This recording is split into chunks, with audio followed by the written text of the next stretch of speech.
आजको दिन पनि पुरै कामले बित्यो। साँझसम्म मेरो बडीमा चाहिँ 1% एनर्जी पनि थिएन।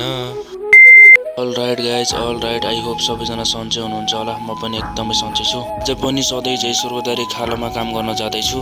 के गर्नु, काम भन्ने चिज गर्नु पर्दो रहेछ जिन्दगीमा बाँच्नको लागि।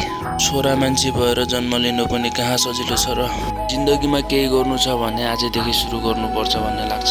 पर्फेक्ट टाइम कुर्दै बसेर केही काम छैन केटा हो। केही गर्नु छ भने आजैदेखि सुरु गर। आजैदेखि स्ट्रगल गरेपछि भोलि स्टोरी बन्ने छ।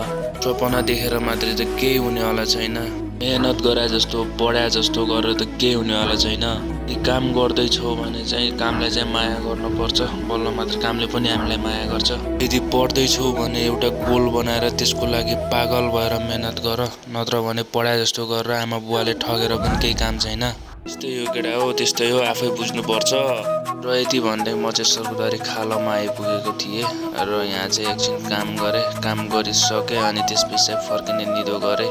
अनि त्यसपछि फेरि डाँडा गाउँ जाने काम थियो। एकछिन डाँडा गाउँतिर गएँ। आजसम्म चाहिँ पुरै एनर्जी लस भइसकेको थियो। भोक लागेको थियो अनि कटेरी आएर नास्ता खाएँ। यति भन्दै आजको ब्लग यहीँ इन गर्न चाहन्छु। आई होप हजुरहरूलाई पनि मनपर्छ होला। By by.